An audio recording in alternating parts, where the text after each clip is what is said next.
ဒီဗီဒီယိုကိုမိုက်ကယ်လို့ခေါ်တဲ့လူငယ်တယောက်ကဗာဂျီးနီးယားပြည်နယ်ဝစ်ချက်စတာမြို့နီမှာရိုက်ကူးမိခဲ့တာဖြစ်ပါတယ်။အဲ့ဒီဒေသဟာအမေရိကန်ပြည်တွင်းစစ်ကာလတုန်းကလူတီပြောက်များခဲ့တဲ့နေရာတစ်ခုလို့လည်းသိရပါတယ်။မိုက်ကယ်နဲ့သူ့တငယ်ချင်းတွေဟာဒီနေရာမှာအပျော်တမ်းဗီဒီယိုရိုက်ကူးနေတော့ခုလိုပဲထင်မှတ်မထားတဲ့အရာတစ်ခုကိုတွေ့ရှိခဲ့ရပါတယ်။ Alright, ready? Yeah. You recording? Yep. Oh, now my socks are like wet because of the ground. You. Look at that. Yeah. Yeah. Oh. ကောင်လေးရဲ့နောက်ကနေပြက်လျှောက်သွားတဲ့လူကြီးတစ်ခုကိုအမှတ်မထင်တွေ့မြင်လိုက်ရတာပဲဖြစ်ပါတယ်။အဲ့ဒီပုံရိပ်ဟာစစ်သားတစ်ယောက်နဲ့ဆင်တူပြီးရှေးဟောင်းတနတ်တစ်လက်ကိုကင်ထားတာလေထူးဆန်းဖွယ်တွေ့မြင်ခဲ့ရပါတယ်။ဒီအရာကဘာများဖြစ်နိုင်မလဲ။တမိုင်းကြောင်နောက်ခံကိုအသုံးချပြီးလူစိတ်ဝင်စားမှုရအောင်လှည့်စားထားတဲ့ဗီဒီယိုပဲလား။ဒါမှမဟုတ်ဒီနေရာမှာကြာဆုံးခဲ့တဲ့စစ်သားတဦးရဲ့ဝိညာဉ်များဖြစ်နေမလား။လူကြီးမင်းတို့ရဲ့အမြင်လေးတွေကိုလည်းပြောပြသွားကြပါအောင်ခင်ဗျာ။လူဝီဇီယာနာပြည်နယ်ရဲ့နေကင်းဘက်တစ်ခုမှာတန်နယ်ဆန်းဆိုတဲ့အမျိုးသားသူ့ရဲ့ကားကိုစီဖြည့်ဖို့အတွက်စီဆိုင်တစ်ခုအနီးကိုရောက်ရှိနေခဲ့ပါတယ်။ဒါပေမဲ့စီဆိုင်နဲ့မျက်နှာချင်းဆိုင်မှာရှိတဲ့ကြောင်ကားတစ်စီးကိုအမှတ်မထင်ကြည့်လိုက်မိတဲ့နောက်သူ့ရဲ့အာယုန်တွေကအဆိုပါဘတ်စကားစီရောက်ရှိသွားခဲ့ပါတယ်။ This bus. You about to go walk up to this bus? Look at that. Look at them children playing. Look at that.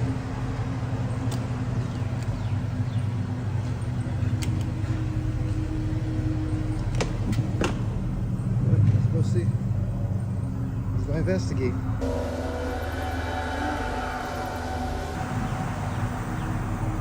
An empty bus.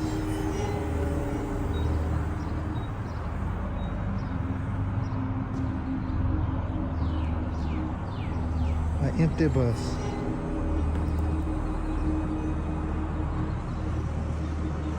ကားပေါ်မှာကလေးတွေလမ်းလျှောက်နေကြတဲ့အရှိတ်ကိုတွေ့ခဲ့ရတာပဲဖြစ်ပါတယ်။ပိုပြီးတူးဆန်းတာကအဲ့ဒီဘတ်စကားဟာတကားပိတ်ပြီးရပ်ထားတာဖြစ်လို့ဒီရိတ်တွေကဘေးကပေါ်လာသလဲဆိုတာမေးခွန်းထုတ်စရာဖြစ်နေခဲ့ပါတယ်။သူမြင်လိုက်ရတဲ့အရှိတ်တွေဟာကလေးတွေဘတ်စကားပေါ်ကဆင်းသွားလို့ပေါ်လာတဲ့အရှိတ်တွေများလား။ဒါမှမဟုတ်တကယ်ပဲတူးဆန်းတဲ့ဖြစ်ရတစ်ခုလား။ပရိသတ်တို့ရဲ့အမြင်လေးတွေကိုလည်းပြောပြသွားကြပါဦးခင်ဗျ။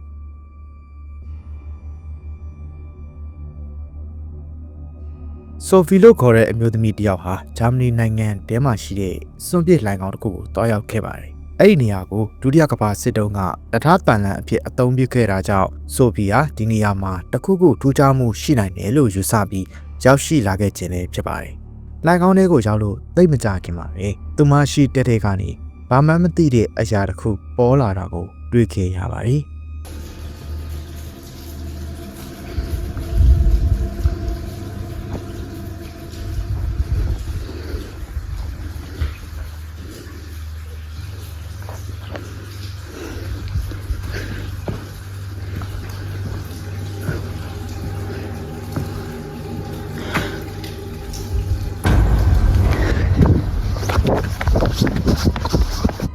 ယထာတန်လန်းရဲ့အလဲလောက်ကနေကုန်းကုန်းကြီးထလာတဲ့အရာတစ်ခုကိုမြင်လိုက်ရပြီးနောက်သူမအဲ့ဒီနေရာကနေထွက်ပြေးသွားခဲ့ရပါတယ်။ဒီအရာဟာလူတစ်ယောက်နဲ့ဆင်တူပြီးမဲ့ပိတ်လီနေတဲ့ခန္ဓာကိုယ်ရဲ့ဖြူပတ်ပတ်အသားရောင်တွေကတော့ပုံမှန်ထပ်ပိုပြီးထူးဆန်းနေခဲ့ပါတယ်။ဒီအရာဟာလူလားဒါမှမဟုတ်တရိတ်ဆန်တစ်ကောင်လားပြိတ္တတူရောဘလို့မြင်ပါလဲခင်ဗျာ။အလီဇာဆိုတဲ့ကလေးနှစ်ယောက်မိမိခင်ဟာတညမှာတော့ဒုတိယထပ်မှာရှိတဲ့ပထမတစ်ခုကထူဆန်းနေတာကိုတတိထားမိပြီးအခုလိုပဲဗီဒီယိုရိုက်ကူးခဲ့ပါတယ် All right, my daughter's room is up there and we keep seeing some. All right, put your flashlight up. What is that? Okay, wait. We're going to look down for a minute. But put your flashlight down. Let's see if we can get it to go again. All right, flash it up there. Oh, now it's gone. Put your flashlight down. Flash it again. That's it. I'm holding up there. I'm holding up there. Put it down. Put your flashlight down. Let's see if it'll do it again. All right, put it up. Hurry. Oh. အဲ့ဒီအခန်းလေးကနေလိုက်ကာကိုတစုံတစ်ယောက်ကပွင့်ကြည့်နေတဲ့ပုံစံမျိုးတွေ့ခဲ့ရတာပဲဖြစ်ပါတယ်။ဒါပေမဲ့ဒီဖြစ်ရကဓမီထိုးလိုက်တဲ့အခါတိုင်းပြန်လည်ပျောက်ကွယ်သွားခဲ့ပါတယ်။လိုက်ကာရဲ့နောက်မှာလည်းဘသူမှရှိမနေတာကြောင့် အလီဆာကတော့ဒီဖြစ်ရပ်ကိုတရေချောက်တာဒါမှမဟုတ်ပုံနှကတိုက်တာလို့ယုံကြည်လျက်ရှိပါတယ်နောက်ပြီးကြည့်ရှုတဲ့သူတွေကိုတက်သေးပြနိုင်မှုအတွက်အိမ်ထဲကိုအလျင်မြန်ဝင်ကြည့်ခဲ့ကြပါသေးတယ်ခင်ဗျာ All right, let's see if it'll do it one more time, baby. Put your flashlight up. All right, it. Let's go inside. Let's go inside. Let's go inside. All right, here's the upstairs. I just want to show you guys. No one behind the door. Here's my daughter's room. It's a little messy, I'm sorry, but just to show you. Here's the closet. I just want to show you there's nobody behind. Nobody in the closet. Here's the window right over here. Nobody. Not a single person up here. ဒီဖြစ်ရဟာတော်လီတူဆန်းတဲ့ဖြစ်ရလို့ယူဆလို့ရနိုင်တယ်လို့စိတ်ဝင်စားစရာလေးကောင်းတယ်လို့မြင်မိပါတယ်။အိမ်ထဲမှာရှိနေတဲ့အရာတွေကလူတွေကိုနှောက်ယှက်ချင်လို့အခုလိုပြုလုပ်ရတာလား။ဒါမှမဟုတ်သူတို့ရှိကြောင်ပြချင်လို့ဒီလိုလုပ်ရတာများဖြစ်နေမလားခင်ဗျာ။ဂျက်စီကာဆိုတဲ့အမျိုးသမီးဟာသမီးဖြစ်သူကစားဖို့အတွက်အယုတ်အိမ်တစ်လုံးကိုတိတ်မချသေးခင်ကဝယ်ယူခဲ့ပါတယ်။အဲ့ဒီအယုတ်အိမ်ရဲ့တကားဝမှာလှုပ်ရှားမှုတွေကိုအာရုံခံနိုင်တဲ့ motion camera တစ်လုံးတပ်ဆင်ထားတာလေတွေ့ရပါတယ်။ဒါပေမဲ့တိတ်မကြခင်မှာပဲသူတို့အိမ်ထဲမှာထူးခြားမှုတွေပေါ်ပေါက်လာခဲ့ပါတယ်။အထူးသဖြင့်အဲ့ဒီအရာတွေကသမီးဖြစ်သူစီကိုဥတီလာနေခဲ့တာလေဖြစ်ပါတယ် What guy? The guy. The guy is at the door. Guy. Can we go together? Yeah. Do you want to open the door or you want mommy to open it? I want mommy to open it. Okay. He's in there. The guy? Yeah. He's scary. He's scary. I'm scared. It's okay. No. ဂျက်စီကာဟာသမီးဖြစ်သူရဲ့စကားကြောင့်အတော်လေးစိတ်လှုပ်ရှားသွားခဲ့ပါတယ်။သူတို့အိမ်မှာတစ်ခါမှဒီလိုမကြုံဘူးတာကြောင့်ဒါဟာသွေးရိုးသားရိုးရောဟုတ်ရဲ့လားဆိုပြီးတန်တရားဝင်လာခဲ့ပါတယ်။ဒီလိုနဲ့တရက်မှာတော့သူမအေကန်ထဲမှာဖုန်းသုံးနေတော့အယုတ်အိမ်ထဲမှာတက်ဆင်ထားတဲ့ motion camera ကနေအချက်ပြမှုတစ်ခုတွေ့လိုက်ရလို့အပေါ်ဓာတ်ကိုတက်ကြည့်ခဲ့ပါတယ်။ဒီခါမှာတော့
ရုပ်အိမ်ရဲ့တကားကဘသူမှမရှိပေသူ့လိုလှုပ်ရနေတာကိုတွေ့မြင်ခဲ့ရတာပဲဖြစ်ပါတယ်ဒီဖြစ်ရကြောင့်ဂျက်စီကလည်းထိတ်လန့်သွားခဲ့ရပါတယ်ဒါပေမဲ့ဗီဒီယိုကိုတိထားကြည့်လိုက်မယ်ဆိုရင်အိမ်ထဲကအယုံမရဲ့သပင်ကိုတစုံတစ်ယောက်ကဆွဲမလိုက်တယ်လို့မျိုးလေးထဲမြောက်တက်သွားတာကိုလည်းတွေ့ခဲ့ရပါတယ်ဒီဖြစ်ရပ်တွေအားလုံးဟာသမီးဖြစ်သူပြောနေတဲ့အကြောင်းအရာတွေနဲ့တခုခုဆက်ဆက်မှုရှိလိမ့်မယ်လို့ကျွန်တော်ကတော့မြင်မိပါတယ်ဂျက်စီကာကိုရန်လည်းကျွန်တော်လိုမျိုးတွေးမိလိမ့်မယ်လို့မျှော်လင့်ရပါတယ်ဒီတော့မေးစရာရှိတာကအဲ့ဒီယာဟာအိမ်ထဲကိုဘယ်လိုရောက်လာရတာပါလဲခင်ဗျာ